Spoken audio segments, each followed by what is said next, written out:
We are explaining for the past few weeks something that's extremely important that we all need to understand and learn, and that is the du'as that we make in the salat.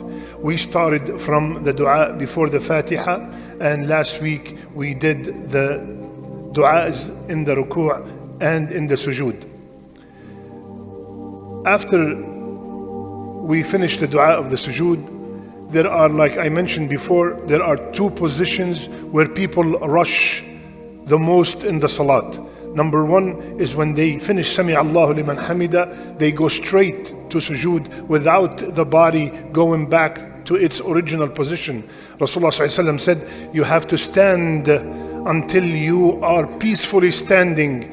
And here where many people jump and dive into the sujood. The second fastest position is between the two sajdas. Someone make a sajda and then they get up and bam, they go down to the second sajda right away without any pause between the two. What is the dua between the two? We took it before just because of the series. Many people will be watching the series, and I advise you to always watch the series every time you forget.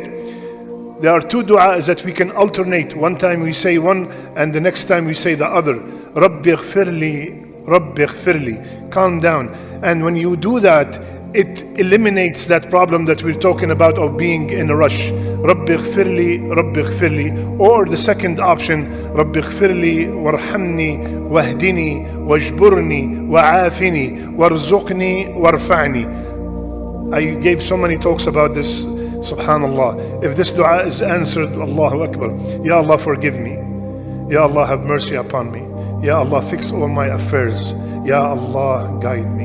Ya Allah, provide for me. Ya Allah, elevate me. Subhanallah. All of them between. When you say this, how could you rush? Because you're going to say it in a way that you are asking for it, right? Rabbi ighfirli, warhamni, wahdini, wajburni, wa'afini, warzuqni, warfa'ni.